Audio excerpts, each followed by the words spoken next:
ചോദിച്ചോ. ജാമിദ ടീച്ചറുടെ നാട്ടുകാരിയാ അവര്, പത്തനംതിട്ടക്കാരിയാ. അതുകൊണ്ട്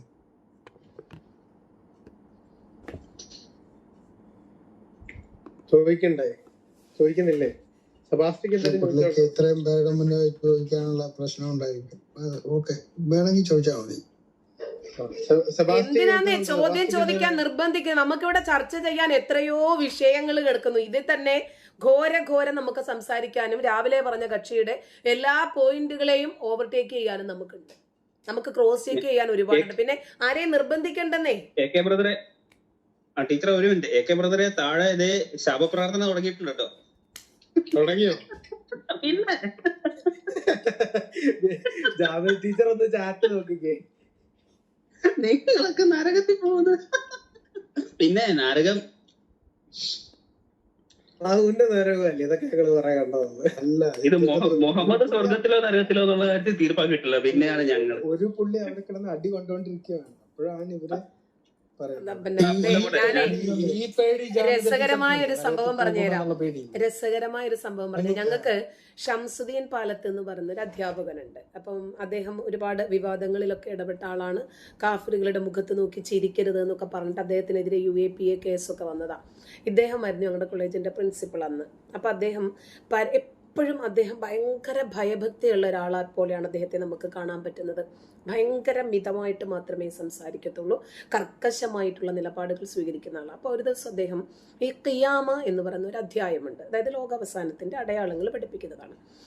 അപ്പോൾ ഈ ഖിയാമ പഠിപ്പിച്ച് അദ്ദേഹം അൽക്കാരി ആ മഹത്തായ സംഭവം, മൽക്കാരി എന്താണ് ആ മഹത്തായ സംഭവം, വമാ അദ്റാക മൽക്കാരി ആ മഹത്തായ സംഭവത്തെ കുറിച്ച് നിനക്ക് എന്തറിയാം, ഈ 3 വചനങ്ങളൊക്കെ പറഞ്ഞിട്ട് ഇദ്ദേഹം ഇങ്ങനെ ഘോരം പറഞ്ഞുകൊണ്ടിരിക്കും. അപ്പൊ എനിക്ക് മുനീർ എന്നും പറഞ്ഞൊരു കൂട്ടുകാരനുണ്ട്, ഭയങ്കര കോമഡിയാ.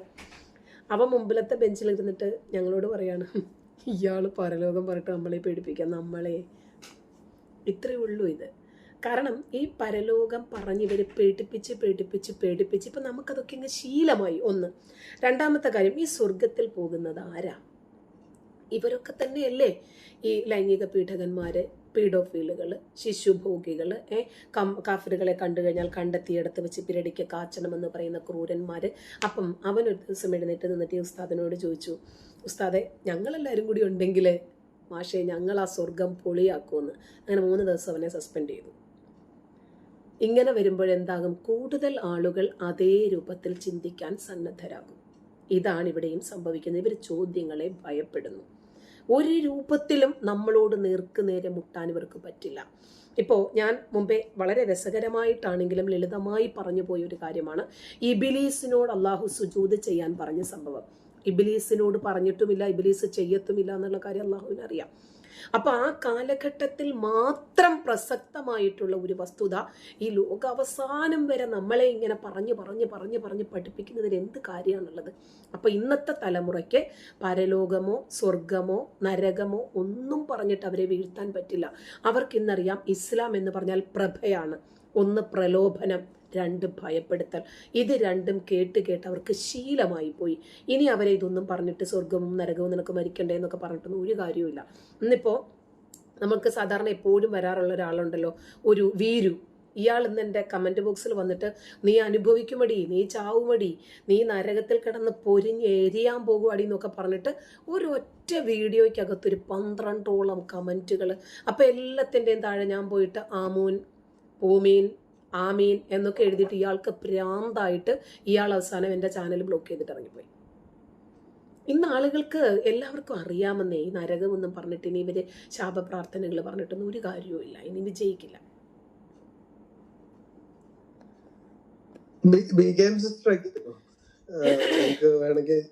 നമുക്ക് അങ്ങനെ ഒരു ചർച്ച ഇല്ല, ഈ വിഷയം തീർന്നിട്ടില്ല. ഈ വിഷയത്തെ കുറിച്ചിട്ട് നമുക്കൊരു കൺക്ലൂഷൻ ഉണ്ടായിട്ട് മാത്രം അടുത്ത വിഷയത്തിലേക്ക് പോയാൽ മതി. 4:43 ഇസ്ലാം സ്ത്രീകളെ എങ്ങനെ കാണുന്നു എന്നൊന്നും, അല്ലെങ്കിൽ മുസ്ലിം സ്ത്രീകൾക്കെങ്കിലും ബോധ്യപ്പെടുത്തി കൊടുക്കാൻ ഒരു ബാധ്യത നമുക്കുണ്ടല്ലോ. തീർച്ചയായും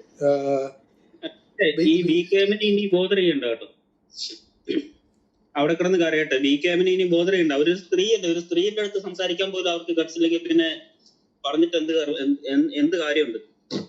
അവരൊരു വിശ്വാസിയല്ലേ? ജാമത ടീച്ചറിന്റെ അടുത്ത് അവർക്ക് ഒരു വിശ്വാസി എന്നുള്ള നിലയിൽ പോലും അവർക്ക് സംസാരിക്കാനുള്ള ആവതില്ല. അപ്പൊ VKM ഈ പരിപാടിയൊക്കെ നിർത്തിക്കൂടെ?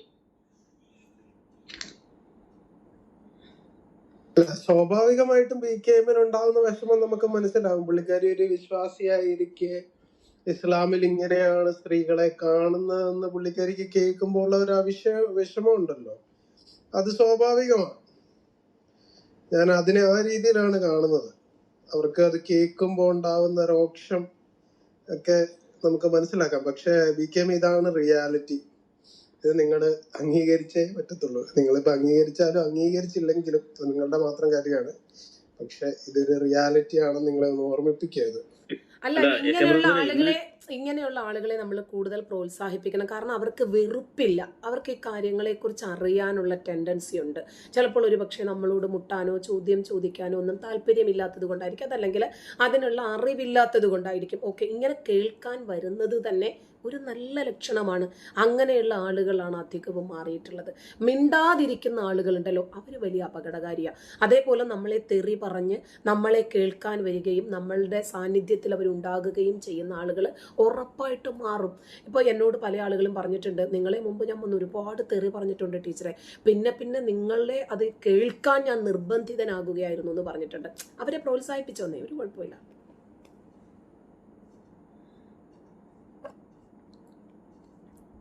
സെബാസ്റ്റിക്ക് എന്തെങ്കിലും ചോദ്യം ഉണ്ടോ? സെബാസ്റ്റി എന്തെങ്കിലും ചോദിക്കാൻ വേണ്ടി വന്നായിരുന്നോ?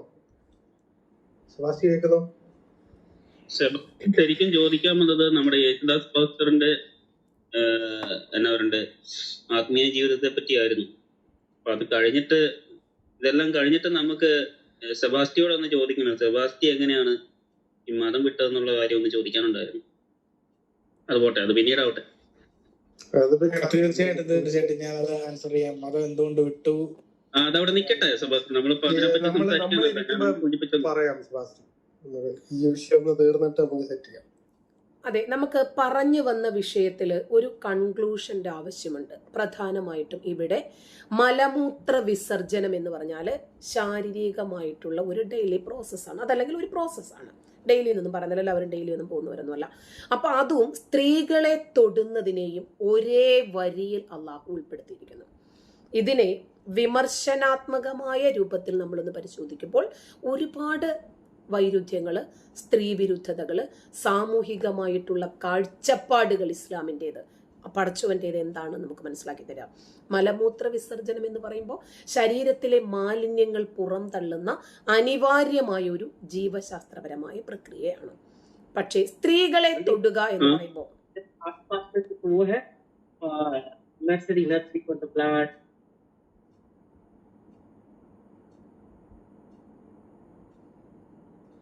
ടീച്ചർ കണ്ടിന്യൂ ചെയ്തത് മൈക്ക് അറിയാതെ ഓൺ ആയതെന്ന് തോന്നുന്നു. ഇസ്ലാമികത്തിന്റെ ഓക്കെ. അപ്പോ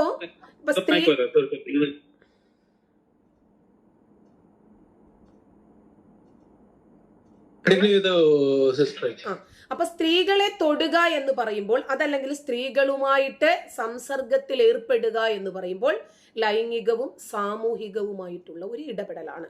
ഈ രണ്ട് കാര്യങ്ങളെയും ഒരേ വചനത്തിൽ അള്ളാഹു ഉൾപ്പെടുത്തിയിരിക്കുന്നു. സ്ത്രീകളെ ഒരു തരം മാലിന്യമായിട്ട്, അശുദ്ധിയുടെ ഉറവിടമായി കാണുന്ന പുരുഷാധിപത്യപരമായിട്ടുള്ള മനോഭാവത്തെയാണ് ഇത് പ്രതിഫലിപ്പിക്കുന്നത്. കാരണം ഭാര്യയ്ക്ക് ഭർത്താവിനോടുള്ള കടമ എന്താണ് എന്ന് ചോദിച്ചപ്പോൾ പ്രവാചകൻ പറഞ്ഞത്, ഭർത്താവിന്റെ ഒരു മൂക്കിൽ നിന്ന് രക്തവും ഒരു മൂക്കിൽ നിന്ന് ചലവും ഒഴുകിയാൽ അത് നക്കി കുടിച്ചാൽ പോലും ഒരു സ്ത്രീക്ക് അവളുടെ ഭർത്താവിനോടുള്ള കടമ പൂർത്തിയാകത്തില്ല എന്നാ. അതേപോലും പെണ്ണിനോട് ആണിലുള്ള കടമയെ കുറിച്ചിട്ട് ഖുർആൻ പറഞ്ഞിട്ടില്ല. ഇസ്ലാം അതും കൂടി പറയണ്ടായിരുന്നു, പ്രവാചകൻ അതുകൂടി പറയണ്ടായിരുന്നു. പുരുഷന്റെ കടമകൾ എത്രത്തോളമാണെന്ന് പറയണ്ടായിരുന്നു, അത് പറഞ്ഞിട്ടില്ല. എന്നിട്ട് സ്ത്രീകളുടെ മേൽ നിയന്ത്രണ അധികാരമുള്ളവനാണ് പുരുഷൻ എന്ന് പറഞ്ഞു. അപ്പോ സ്ത്രീ വിരുദ്ധത എത്രമേൽ പടച്ചോനും പ്രവാചകനും പ്രകടമാക്കിയിരിക്കുന്നു. ഇത് പുരുഷാധിപത്യപരമായിട്ടുള്ള മനുഷ്യന്റെ മനോഭാവത്തെ പ്രതിഫലിപ്പിക്കുന്നു എന്ന് പറയാം. പടച്ചോൻ പറയുമ്പോഴോ മാലിന്യം പുറം തള്ളുന്ന ശാരീരികമായിട്ടുള്ള ഒരു അവസ്ഥയും സ്ത്രീയെ പുരുഷൻ സമീപിക്കുന്നതും തമ്മിൽ എന്ത് സമാനതയാണുള്ളത്? യുക്തിപരമായ രൂപത്തിൽ നമ്മൾ വീക്ഷിക്കുമ്പോൾ ഇത് സ്ത്രീകളെ എത്ര അപമാനിക്കാമോ അതിന്റെ എക്സ്ട്രീം ലെവലാണ്. ഒരിക്കലും നമുക്കിതിനെ ഒരു നല്ല ഒരു ഉപമയായിട്ട് അതല്ലെങ്കിൽ ആലങ്കാരികമായിട്ടൊരു പ്രയോഗമായിട്ടോ ഒന്നും നമുക്കതിനെ കാണാൻ പറ്റില്ല. അപ്പോൾ ഇതൊരു സ്വാഭാവിക പ്രക്രിയയാണ് മലമൂത്ര വിസർജനം. അതിനോട് ലൈംഗികതയെ, അതും പെണ്ണിനെ എടുത്തു പറഞ്ഞിട്ട് സ്ത്രീകളുമായിട്ടുള്ള സംസർഗം, അത് നമുക്ക് അംഗീകരിക്കാൻ ബുദ്ധിമുട്ടാണ്. കാരണം സ്ത്രീകൾ മനസ്സിലാക്കണം, നമ്മളെ കേൾക്കുന്ന മുസ്ലിം സ്ത്രീകൾ മനസ്സിലാക്കണം, നമ്മൾ ഇസ്ലാമിനെ എതിർക്കുക എന്ന ഒരു അജണ്ടയിൽ വന്നിരിക്കുന്നവരല്ല. ഇതിലെ ജനാധിപത്യ വിരുദ്ധതകളും സ്ത്രീ വിരുദ്ധതകളും ഒരു സമൂഹത്തിന്റെ ഒരു കാഴ്ചപ്പാടുകളെ ഏതൊക്കെ രൂപത്തിൽ ഇസ്ലാം സ്വാധീനിക്കുന്നുണ്ട് എന്നൊന്ന് മനസ്സിലാക്കുന്നതാ. ഇസ്ലാം സ്ത്രീകൾക്ക് ഒരുപാട് പദവികൾ നൽകുന്നു എന്ന് പറയുമ്പോഴും എന്ത് പദവിയാണ് നൽകുന്നത് എന്ന് പറയണം. മലമൂത്ര വിസർജനത്തിന് ശേഷം വെള്ളം അനിവാര്യമായി, എന്തെല്ലാം കാര്യങ്ങളാണ് ആ ഒരു ഒറ്റ വചനത്തിനകത്ത് നമുക്ക് വിമർശിക്കാനുള്ളത് എന്ന് ആലോചിച്ച് നോക്കിക്കേ. മലമൂത്ര വിസർജനത്തിന് ശേഷം വെള്ളം കിട്ടണം, വൃത്തി അനിവാര്യമാണ് എന്നാണ് നമ്മൾ മനസ്സിലാക്കുന്നത്. സ്ത്രീയെ തൊട്ടതിന് ശേഷം അംഗശുദ്ധി വരുത്തണം എന്ന് പറയുമ്പോൾ ആരോഗ്യശാസ്ത്രവുമായിട്ട് ബന്ധമില്ലാത്ത ഒരു കേവല മതനിയമമാണിത് നമുക്ക് മനസ്സിലാവുകയാണ്. ശാസ്ത്രീയമായ ശുചിത്വബോധത്തെയും മതപരവും ആചാരപരവുമായിട്ടുള്ള ശുദ്ധിയെയും ഒരേ തട്ടിൽ വെക്കുന്നത് തെറ്റാണ്. മലമൂത്ര വിസർജനത്തിന് ശേഷമുള്ള വൃത്തി എന്ന് പറയുന്നത് വ്യക്തിപരമായ ആരോഗ്യത്തിന്റെ ഭാഗമാണ്. അതേതെങ്കിലും മതഗ്രന്ഥം പറഞ്ഞിട്ട് നമ്മൾ ആരും ചെയ്യുന്നതല്ല. നമ്മൾ നടന്നു പോകുന്ന സമയത്ത് ഏതെങ്കിലും ഒരു രൂപത്തിൽ നമ്മൾ കാഷ്ടത്തിൽ ചവിട്ടിയാൽ അത് കഴുകണം എന്ന് നമുക്ക് ആരും പറഞ്ഞു തരേണ്ട കാര്യമില്ല. അത് മതം പറഞ്ഞതുകൊണ്ടല്ല ലോകത്താരും അതൊന്നും ചെയ്തിട്ടുള്ളത്. അങ്ങനെയാണെങ്കിൽ ഇതെല്ലാം കംപ്ലീറ്റ് ആയിട്ട് ഇറങ്ങിയത് ആർക്കാ? മുഹമ്മദ് നബിക്കാ. ആദം നബി മുതൽ ഈസാ നബി വരെയുള്ള ഒരു പ്രവാചകന്മാരും കുളിച്ചിട്ടില്ലേ? അവരാരും കഴുകിയിട്ടില്ലേ? അവരാരും മലമൂത്ര വിസർജനം ഒന്നും ചെയ്തിട്ടില്ലേ? അപ്പൊ ഈ ഖുർആൻ വചനം അതല്ലെങ്കിൽ ഖുർആൻ എഴുതപ്പെട്ട കാലഘട്ടത്തില് പുരുഷ കേന്ദ്രീകൃതമായിട്ടുള്ള ഒരു ചിന്താഗതി മനുഷ്യനുണ്ടായി. അതുകൊണ്ടാണ് ഈ ഗ്രന്ഥം പടച്ചവന്റേതല്ല എന്ന് നമ്മൾ പറയാനുള്ള കാരണം. സ്ത്രീ സാമീപ്യത്തെ പ്രകൃതിയിലെ മാലിന്യങ്ങളോട് ഉപമിച്ചത് ആ സമൂഹത്തില് അന്നത്തെ കാലഘട്ടത്തിലെ സ്ത്രീകൾക്ക് നൽകിയിരുന്ന സ്ഥാനം എത്രത്തോളം അധപ്പതിച്ചതായിരുന്നു എന്ന് നമുക്ക് വ്യക്തമാക്കി തരുവാണ്. ആധുനിക കാലഘട്ടത്തിൽ തുല്യനീതിയെക്കുറിച്ചും ബഹുമാനത്തെക്കുറിച്ചും സംസാരിക്കുമ്പോൾ ഇത്തരം പ്രയോഗങ്ങൾ തികച്ചും അശാസ്ത്രീയവും സ്ത്രീവിരുദ്ധവുമാണ്. പല ആളുകളും എന്നോട് ചോദിക്കാറുണ്ട്, നിങ്ങളുടെ ഭർത്താവ് ഒരു വിശ്വാസിയാണല്ലോ, നിങ്ങൾക്ക് എങ്ങനെയാണ് നിങ്ങളുടെ വിശ്വാസത്തിൽ നിന്നും പുറത്തു വന്ന ആളാണ്, നിങ്ങൾക്ക് എങ്ങനെയാണ് ഇങ്ങനെ പോകാൻ പറ്റുന്നതെന്ന് ചോദിക്കാറുണ്ട്. ഇക്ക ഗൾഫിൽ നിന്ന ആളാണ് ഒരുപാട് കാലം. തന്നെയുമല്ല, ഞങ്ങൾ സ്നേഹിച്ച് വിവാഹം കഴിച്ചവരാ. ഞങ്ങൾക്ക് ഞങ്ങളുടേതായിട്ടുള്ള വിഷയങ്ങളിൽ ഞങ്ങൾക്ക് തീരുമാനങ്ങൾ എടുക്കാൻ അറിയാം. നീ പഠിച്ച വിഷയങ്ങളുമായിട്ട് നീ മുമ്പോട്ട് പോകുക. നിന്റെ വിഷയങ്ങളിൽ ഞാനും ഇടപെടില്ല, എൻ്റെ വിഷയങ്ങളിൽ നീയും ഇടപെടില്ല. പക്ഷെ ഞങ്ങളുടെ വീട്ടിലെ കാര്യങ്ങളെല്ലാം ഞങ്ങൾ ഒരുമിച്ചാണ് ചെയ്യാറുള്ളത്. ഞങ്ങളെല്ലാവരും വീട്ടിലെ ജോലിയായിരുന്നാലും അതല്ലെങ്കിൽ എന്തെങ്കിലും കാര്യങ്ങളിൽ തീരുമാനമെടുക്കണമെങ്കിലും ഒരിക്കലും മതം എന്തു പറയുന്നു എന്ന് നോക്കിയിട്ടല്ല ഇന്ന് അധികം ആളുകളും ജീവിക്കുന്നത്. പക്ഷേ ജീവിക്കുന്ന ആളുകൾ സമൂഹത്തിൽ ഉണ്ടാക്കാവുന്ന ഭവിഷ്യത്തുകൾ വളരെ വലുതാണ്. കഴിഞ്ഞ ദിവസം അസ്മ എന്ന് പറയുന്ന ഒരു 35-കാരി ക്രൂരമായി കൊല്ലപ്പെട്ടു. 6 മാസമായിട്ട് കിടപ്പിലാണ് ആ പെണ്ണൊരുത്തി. ഗർഭിണിയായിരുന്നു, അത് പ്രസവിച്ചു. കുഞ്ഞിന് ചികിത്സ കിട്ടിയില്ല, കുഞ്ഞു മരിച്ചു. മുമ്പ് പ്രസവിച്ച 4 മക്കളും മരിച്ചു. ചികിത്സ കൊടുക്കുന്നില്ല അയാള്.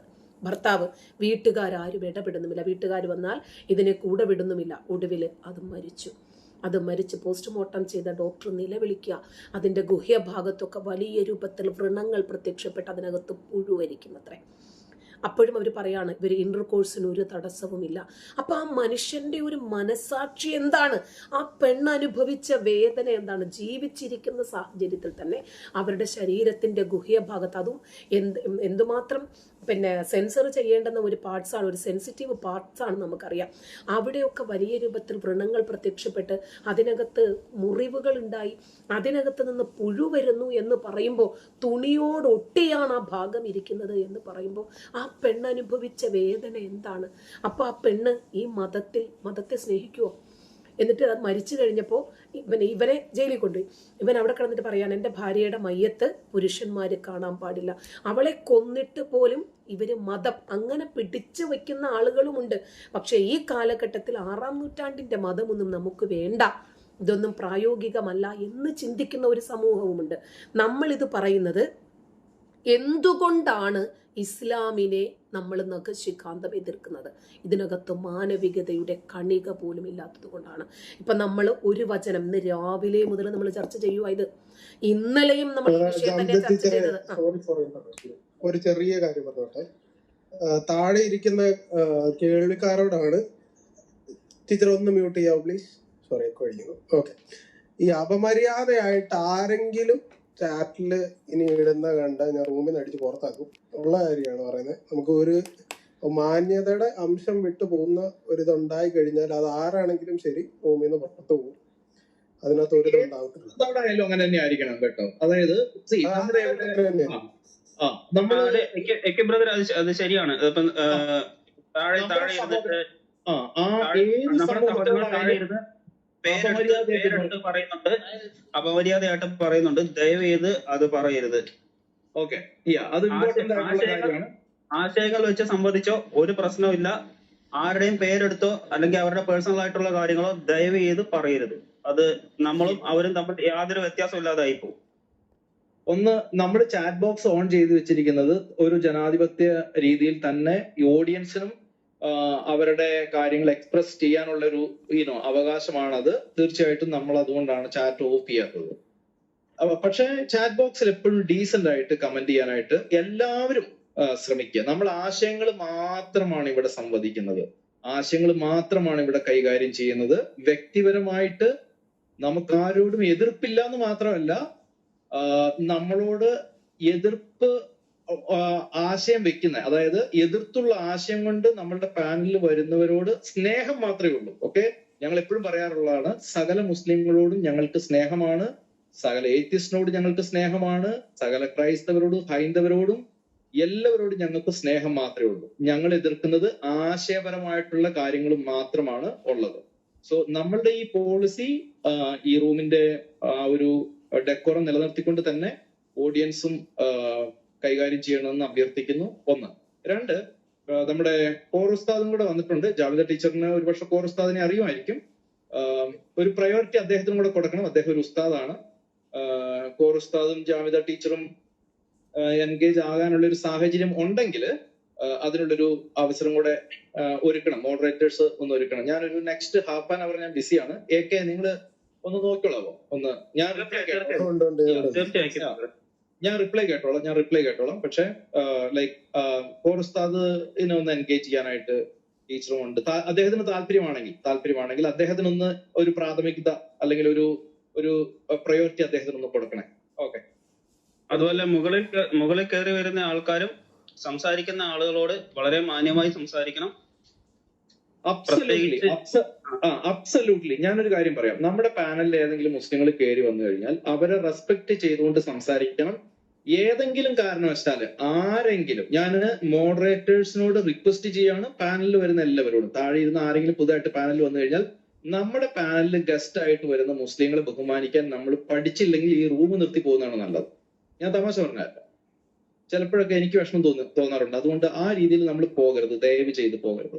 നമുക്ക് ആശയപരമായിട്ട് നമുക്ക് അവരത് ചെയ്യാം, പക്ഷെ വ്യക്തിപരമായിട്ടൊന്നും ഒരു രീതിയിലും നമ്മൾ അങ്ങനെ പോകരുത്. അതൊന്ന് ശ്രദ്ധിച്ചോണം. Okay, thank you. ഞാനൊരു അല്പസമയം ബിസിയാണ്, എങ്കിൽ പോലും അരമണിക്കൂർ കഴിയുമ്പോൾ ഞാനുണ്ടാവും. ഒരു അനൗൺസ്മെന്റോടെ നമ്മുടെ ഈ റൂം കഴിഞ്ഞതിന് ശേഷം നമ്മൾ കഴിഞ്ഞ ദിവസം ചെയ്ത ആ ഒരു ഇതിന്റെ ബാക്കി ഭാഗം നമ്മൾ ചെയ്യാനായിട്ട് താല്പര്യപ്പെടുന്നുണ്ട്. യേശുക്രിസ്തു തന്റെ പഠിപ്പിക്കലിലൂടെ എങ്ങനെയാണ് ഇസ്ലാമിനെ തകർത്തത് എന്നുള്ള അതിന്റെ രണ്ടാമത്തെ ഭാഗം ഇന്ന് ഈ റൂമിന് ശേഷം മറ്റൊരു റൂം പറ്റുവാണെങ്കിൽ നമുക്ക് ചെയ്യാം, അതല്ലെങ്കിൽ മറ്റൊരു ദിവസം ചെയ്താലും കുഴപ്പമില്ല. നോക്കട്ടെ, നമുക്ക് പറ്റുവാണെങ്കിൽ ചെയ്യാം. അതിന്റെ രണ്ടാമത്തെ ഭാഗം. ഓക്കെ, കണ്ടിന്യൂ ചെയ്തു.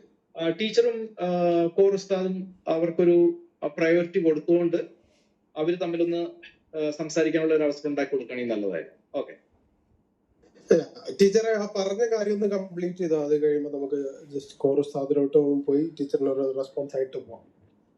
ഇല്ല, എനിക്ക് അദ്ദേഹത്തോട് സംസാരിക്കാൻ താല്പര്യമില്ല. കാരണം ഇന്നലെ വന്നപ്പോഴത്തേക്കിന് വളരെ മോശമായ രൂപത്തിൽ ഓരോന്ന് പറഞ്ഞിട്ട് പോയതാണ്. അതുകൊണ്ട് എനിക്ക് വെറുതെ എൻ്റെ ടൈമും എഫേർട്ടും ഒന്നും ഇൻവെസ്റ്റ് ചെയ്യാൻ എനിക്ക് താല്പര്യമില്ല. ഇവള് മറ്റവള് ആരാ അങ്ങനെയൊക്കെ ചോദിച്ചിട്ട് പോയതാ. എനിക്ക് എൻ്റെ ടൈം ടീച്ചറെ, അതാണ് ഞാൻ പ്രത്യേകിച്ച് പറഞ്ഞത്. ടീച്ചർ അത് ഞാൻ നോക്കിക്കോളാം, കുഴപ്പമില്ല, ഞങ്ങൾ നോക്കിക്കോളാം. കുറച്ച് അത് അങ്ങനെ പറയത്തില്ല, നോക്കിക്കോളാം, പറയാതെ നോക്കിക്കോളാം. അപ്പോൾ നമ്മൾ പറഞ്ഞു വന്ന വിഷയം ഇതായിരുന്നു. അപ്പൊ ഖുർആൻ 4:43 സ്ത്രീയെ തൊടുന്നതിനെ കുറിച്ചിട്ടാണ് പരാമർശിച്ചത്. അത് ഹദീസുകളിലും പ്രവാചക വചനങ്ങളിലുമൊക്കെ സ്ത്രീയെയും പട്ടിയെയും ഒരേ ഗണത്തിൽ ഉൾപ്പെടുത്തി നമസ്കാരത്തെ ബാധിക്കുന്ന കാര്യങ്ങളുമായിട്ട് ബന്ധപ്പെടുത്തി പറയുന്നുണ്ട്. അതായത് ബുഖാരി, മുസ്ലിം തുടങ്ങിയ പ്രാമാണികമായ ഗ്രന്ഥങ്ങളിൽ നമസ്കരിക്കുന്നവന്റെ മുന്നിലൂടെ കറുത്ത പട്ടിയോ സ്ത്രീയോ കഴുതയോ കടന്നു പോയാൽ നമസ്കാരം മുറിയും എന്ന് പറയുന്നുണ്ട്. ഇനിയും ഇതിനെ യുക്തിപരമായും സാമൂഹികമായിട്ടും നമുക്ക് വിമർശിക്കാൻ പറ്റും. കാരണം ഏറ്റവും വലിയ വിമർശനം ഉയരുന്നത് സ്ത്രീയെ നായയോടും കഴുതയോടും തുല്യമായിട്ട് ചിത്രീകരിച്ചു എന്നാണ്. അതായത് നമസ്കരിക്കുന്ന സമയത്ത് ഇവർ ആരെങ്കിലും ക്രോസ് ചെയ്താൽ അവരോട് യുദ്ധം വരെ ചെയ്യാമെന്നാണ് ബുഖാരി റിപ്പോർട്ട് ചെയ്യുന്നത്. അപ്പൊ നായയും കഴുതയും മൃഗങ്ങളാണ്, സ്ത്രീ എന്നത് മനുഷ്യനാണ്, പ്രാർത്ഥന എന്നത് ഇസ്ലാം പഠിപ്പിക്കുന്ന മുനാജാത്ത് ഇസ്ലാമിന്റെ മജ്ജയാണെന്നാണ് പറയുന്നത്. അതുപോലെ നമസ്കാരം എന്ന് പറഞ്ഞാൽ സ്വർഗത്തിന്റെ താക്കോലാണ് എന്നാണ് പഠിപ്പിക്കുന്നത്. അപ്പൊ ആ കർമ്മം അലങ്കോലപ്പെടുത്താൻ സാധ്യതയുള്ള ഘടകങ്ങളായിട്ട് മൃഗങ്ങളെയും കറുത്ത പട്ടിയെയും കഴുതയെയും ഒക്കെ കണ്ടതിൽ സ്ത്രീയെയും ഉൾപ്പെടുത്തുന്നത് സ്ത്രീത്വത്തെ അങ്ങേയറ്റം അവഹേളിക്കുന്നതിന് തുല്യമാണ്. സ്ത്രീകളെ മനുഷ്യരായി കാണേണ്ടതിന് പകരം പ്രാർത്ഥനയെ ഭംഗപ്പെടുത്തുന്ന ഒരു വസ്തുവായിട്ട് ചിത്രീകരിക്കുന്ന പുരുഷാധിപത്യ ചിന്തയുടെ പ്രതിഫലനമാണിത്. മതപണ്ഡിതന്മാർ പറയും ഇത് അശുദ്ധിയല്ല, നമസ്കാരത്തിലെ ഏകാഗ്രത ലഭിക്കാൻ വേണ്ടിയാണ്. അങ്ങനെയാണെങ്കിൽ ഒരു പുരുഷൻ മുന്നിലൂടെ നടന്നു പോയാൽ പ്രശ്നമൊന്നുമില്ലേ? അതല്ലെങ്കിൽ മറ്റെന്തെങ്കിലും കാര്യങ്ങളാൽ നമുക്ക് ശ്രദ്ധ മാറാമല്ലോ. സ്ത്രീയെ മാത്രം എടുത്തു പറഞ്ഞത് എന്തിന് എന്നതൊരു ചോദ്യമാണ്. പുരുഷന്റെ ലൈംഗിക ആസക്തിയുടെ ഉത്തരവാദിത്വം സ്ത്രീയുടെ മേൽ കെട്ടിവെക്കുന്നതിന് തുല്യമാണത്. നമസ്കരിക്കുന്ന പുരുഷന്റെ ഏകാഗ്രത തകരാൻ കാരണമാകുന്നത് മുന്നിലൂടെ നടന്നു പോകുന്ന സ്ത്രീയാണ് എന്ന് വരുത്തി തീർക്കുന്നത് സ്ത്രീയെ ഒരു പ്രലോഭന വസ്തുവായിട്ട് കാണുന്ന ഇസ്ലാമിന്റെ ഒരു മനോഭാവമാണ്. നമസ്കാരം എന്ന് പറഞ്ഞാൽ പടച്ചവനുമായിട്ടുള്ള മുനാജാത്താണ്, അഭിമുഖ സംഭാഷണമാണ്.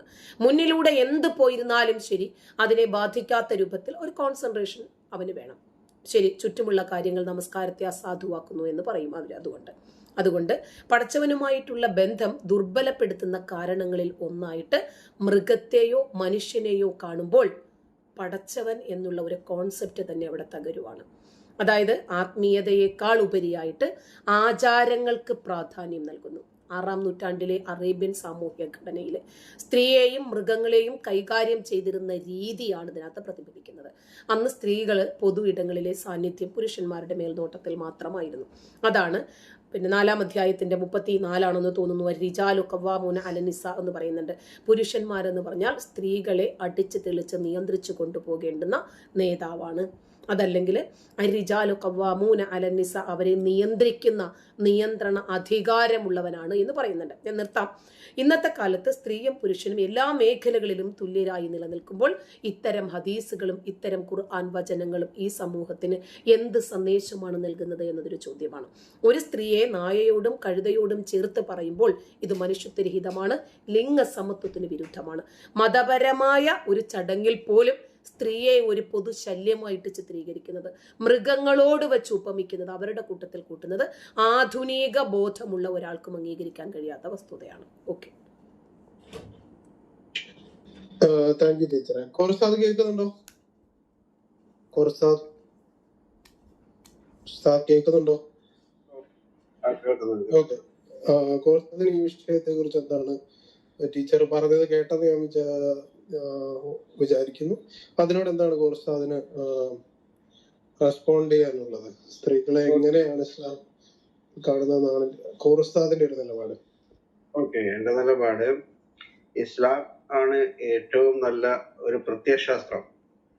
ലോകത്ത് തന്നെ പ്രത്യയശാസ്ത്രങ്ങളിൽ കമ്മ്യൂണിസം അടക്കമുള്ള, ക്യാപിറ്റലിസം, കമ്മ്യൂണിസം ഇങ്ങനെ പോലുള്ള ഈ എല്ലാ പ്രത്യയശാസ്ത്രങ്ങളിലും മതം അടക്കമുള്ള പ്രത്യയശാസ്ത്രങ്ങളിൽ ഏറ്റവും നല്ല പ്രത്യയശാസ്ത്രം അത് ഇസ്ലാമാണ് എന്നാണ് എന്റെ കാഴ്ചപ്പാട് വിലയിരുത്തുന്നത്. പിന്നെ എല്ലാത്തിലും തെറ്റ് കാണും, ഏതിലാണ് തെറ്റില്ലാത്തത്?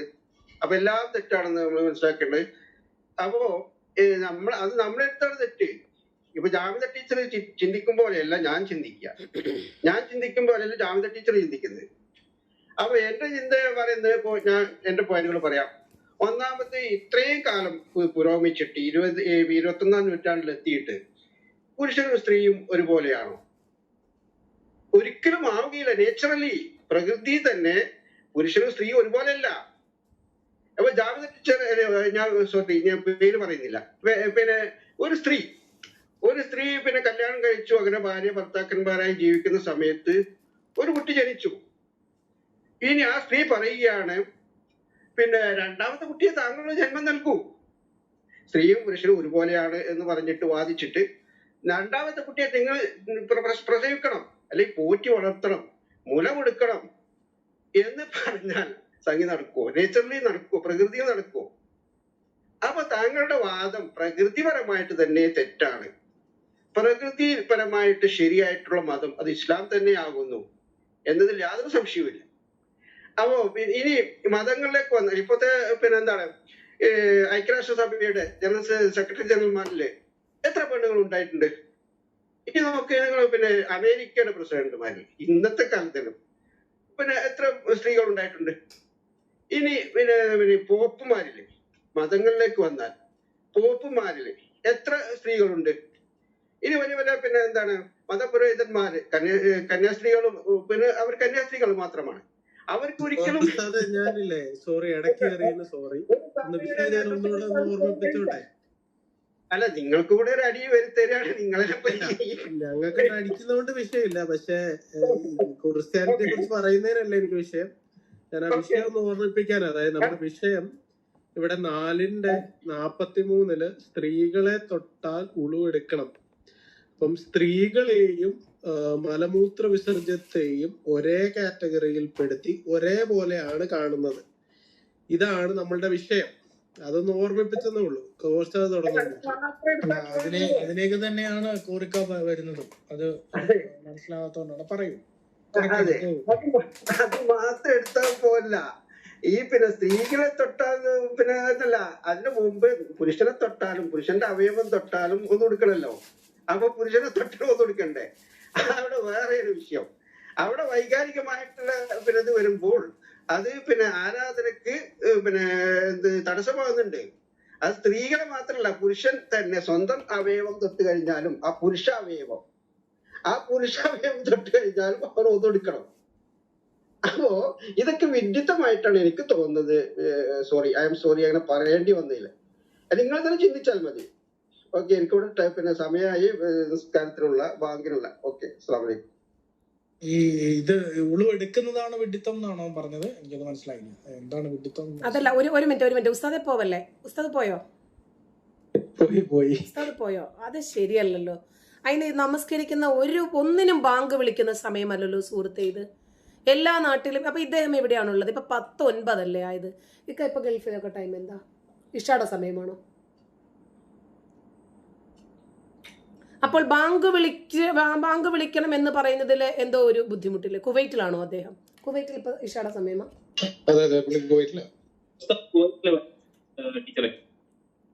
കുവൈറ്റിലായതുകൊണ്ടായിരിക്കും. ശരി, കുഴപ്പമില്ല. ഇപ്പോ അദ്ദേഹം പറഞ്ഞല്ലോ, എപ്പോഴെങ്കിലും അദ്ദേഹം ഇത് കേൾക്കുന്നെങ്കിൽ ഒന്ന് കേട്ടോട്ടെ എന്ന് വിചാരിച്ചിട്ട് ഞാൻ പറയാണ്. ഇസ്ലാം മുഴുവനും സ്ത്രീ വിരുദ്ധമാണ്. അദ്ദേഹം അതിനെ ന്യായീകരിക്കാനും വ്യാഖ്യാനിക്കാനും ഒക്കെ ശ്രമിക്കുന്നുണ്ട്. ഭാര്യ അന്യ സ്ത്രീ അല്ല. വിവാഹം കഴിക്കുന്നതോടുകൂടി ഇയാളും തമ്മിൽ മഹ്റം ഒത്തുകഴിഞ്ഞു. വിവാഹബന്ധം നിഷിദ്ധമാണോ, അത് സാധുവാണോ, അതിന്റെ കാര്യത്തിൽ തീർപ്പായി കഴിഞ്ഞു. കാരണം ഒരു പുരുഷൻ ഒരു സ്ത്രീയെ വിവാഹം കഴിക്കുന്നതിലൂടെ അവരുടെ നഗ്നത ഇയാൾക്കും കാണാം, ഇയാളുടെ നഗ്നത അവർക്കും കാണാം. അവര് തമ്മിൽ അന്യ സ്ത്രീ അന്യ പുരുഷൻ എന്ന ഒരു വിഷയമില്ല. അതല്ലെങ്കിൽ അന്യ പുരുഷനും അന്യ സ്ത്രീയും ഒരുമിച്ച് ഒരു വീട്ടിനകത്ത് ജീവിക്കും, ഒരു മുറിക്കകത്ത്. അപ്പോ ഏത് കോണിൽ നിന്ന് ചിന്തിച്ചിരുന്നാലും ശരി, ഇത് തെറ്റാണ്. പിന്നെ അദ്ദേഹം പറഞ്ഞ വചനം, അദ്ദേഹത്തോടാണ് ഖുർആൻ പറയാനുള്ളത്. ഇപ്പൊ അദ്ദേഹം ഇല്ലല്ലോ, അതുകൊണ്ട് പറഞ്ഞിട്ട് കാര്യമില്ല. ഈ 4:34 തന്നെ അള്ളാഹു ഖുർആനകത്ത് വളരെ വ്യക്തമായിട്ട് തന്നെ ചില ഖുർആൻ വചനങ്ങൾ പറയുന്നുണ്ട്. അപ്പം അദ്ദേഹം ഇല്ലാത്തത് കൊണ്ട് ഇനിയിപ്പോൾ അദ്ദേഹത്തോട് അത് പറഞ്ഞിട്ട് കാര്യമില്ല. എന്നാലും കേൾക്കുന്നവർ കേൾക്കട്ടെ എന്നുള്ള രൂപത്തിൽ ഞാൻ ആ വചനം തരാം. 4:34. അതായത് അരിജാലു പുരുഷന്മാരാണ്, കവ്വാമൂന നിയന്ത്രണ അധികാരമുള്ളവർ, അലനിസ ഈ സ്ത്രീകളുടെ മേൽ. അപ്പോ ബിമാ ഫല്ലല്ലാഹു ബഅലഹും അലാ ബഅൽ, ചിലർക്ക് ചിലരേക്കാൾ അള്ളാഹു സവിശേഷതകൾ നൽകിയിരിക്കുന്നത് കൊണ്ട് അങ്ങനെ പറഞ്ഞിട്ട് എന്നിട്ട് ഏറ്റവും ലാസ്റ്റ് ഉള്ള വചനമാണ് നമ്മുടെ ഏറ്റവും പ്രധാനപ്പെട്ട പോയിന്റ്. വല്ലാത്തി തഖാഫൂന നുശൂസഹുന്ന. നുശൂസഹുന്ന എന്ന് പറഞ്ഞാൽ പരസ്പരം ഭിന്നിക്കുക എന്നാണ് അർത്ഥം. അപ്പോ നിങ്ങൾ ഭാര്യമാർ അനുസരണക്കേട് കാണിച്ചാൽ അവര് നിങ്ങളുമായിട്ട് ഭിന്നത പ്രകടിപ്പിക്കുമെന്ന് നിങ്ങൾ ഭയപ്പെട്ടാൽ, വല്ലാത്തി ആ പെണ്ണുമ്പിള്ളമാര് തഖാഫൂന നിങ്ങൾ ഭയപ്പെടുവാണ്, നുശൂസഹുന്ന നിങ്ങളെ ധിക്കരിക്കുമോ, നിങ്ങളെ അനുസരിക്കാതിരിക്കുമോ എന്ന് നിങ്ങൾ ഭയപ്പെട്ടാൽ, ഫഇലൂഹുന്ന അവരെ നിങ്ങൾ ഉപദേശിക്കണം. ആരെ? ഈ പെണ്ണുങ്ങളെ നിങ്ങൾ ഉപദേശിക്കണം. വഹ്ജുറൂഹുന്ന അവരെ നിങ്ങൾ അകറ്റി നിർത്തണം. ഫിൽ മലാജിഇ കിടപ്പറകളിൽ നിന്ന്. വളിരിബൂഹുന്ന അവരെ നിങ്ങൾ അടിക്കുകയും ചെയ്യുക. ഫഇൻ ഇത്രയുമൊക്കെ ആയിക്കഴിഞ്ഞാൽ അത്വഅനക്കും അവരിനിയും അതുകൊണ്ട് അനുസരണയുള്ളവരായി മാറിയാൽ, ഫലാ തബ്ഉ നീ സ്വീകരിക്കരുത്, അലൈഹിന്ന അവരുടെ മേൽ സബീല മറ്റൊരു മാർഗവും. കാരണം ഇന്നല്ലാഹ അലിയൻ കബീറ അല്ലാഹു ഉന്നതനും ഏറ്റവും വലിയവനുമാകുന്നു. നോക്കണം, സ്ത്രീകൾ അനുസരണക്കേട് കാണിക്കുമെന്ന് ഭയന്നാൽ അവരെ നിങ്ങൾ അടിക്കണം, കിടപ്പറകളിൽ നിന്നും മാറ്റി നിർത്തണം, അവളെ നിങ്ങൾ ഉപദേശിക്കണം. നമ്മളൊക്കെ കുടുംബമായിട്ട് ജീവിക്കുന്നവരല്ലേ? ഭാര്യയ്ക്കു മാത്രമേ തെറ്റ് സംഭവിക്കത്തുള്ളൂ, അവള് മാത്രം ഇയാൾ എന്തു പറഞ്ഞാലും അനുസരിക്കേണ്ടവനാണ് എന്ന് നിർബന്ധപൂർവം കെട്ടിവെക്കുകയല്ലേ ചെയ്യുന്നത്? അതിന്റെ തെറ്റ് പുരുഷന് സംഭവിക്കില്ലേ? ഭർത്താവിന് ഉപദേശമൊന്നും വേണ്ടേ? അയാളെയും ഉപദേശിക്കാനും അയാൾക്കും എന്തെങ്കിലും ഒരു മാർഗവും ഒക്കെ അല്ലാഹു പറയേണ്ടതല്ലേ? ഇയാൾക്കിനിപ്പോ ഈ പെണ്ണിനെ മാറ്റി നിർത്തിയാലും അടുത്ത സബ്സ്റ്റിറ്റ്യൂട്ടേഴ്സ് ഉണ്ട് 3 പേര്. ഇതിനെക്കുറിച്ച് ഇമാം തൊബിരി പറഞ്ഞത് കിടപ്പറയിൽ കെട്ടിയിട്ടടിക്കണമെന്നാണ്. വഹ്ജുറൂഹുന്ന ഫിൽ മലാജിഇ പിന്നെ ഒട്ടകത്തെയൊക്കെ കെട്ടിയിടുന്നത് പോലെ കെട്ടിയിടണം എന്നാ പറഞ്ഞത്. അപ്പോൾ ഇതിനകത്ത് മൊത്തവും സ്ത്രീ വിരുദ്ധതയേ ഉള്ളൂ. പിന്നെ അദ്ദേഹത്തോടൊന്നും പറഞ്ഞിട്ട് കാര്യമില്ല. പിന്നെ അദ്ദേഹം നിന്നതുമില്ലല്ലോ. അത്രയും സമയമില്ലാത്ത വ്യക്തിയാണെങ്കിൽ നമ്മൾ ഇത്രയും സംസാരിച്ചുകൊണ്ടിരിക്കുമ്പോഴത്തേക്കും ഓടി വന്നിട്ട് ഇസ്ലാമിനെ കുറിച്ച് 4 മഹത്വം പറഞ്ഞിട്ട് ഓടുവാണെങ്കിൽ അത് ശരിയായില്ല. അദ്ദേഹം നമ്മൾ പറയണത് കേൾക്കാനും കൂടി നിൽക്കണമായിരുന്നു. എന്തായിരുന്നാലും അദ്ദേഹം ഇനി മറ്റൊരിക്കൽ വരട്ടെ. എൻ്റെ സമയം കഴിഞ്ഞിട്ടുണ്ട്, ഞാൻ പോകുവാണ്.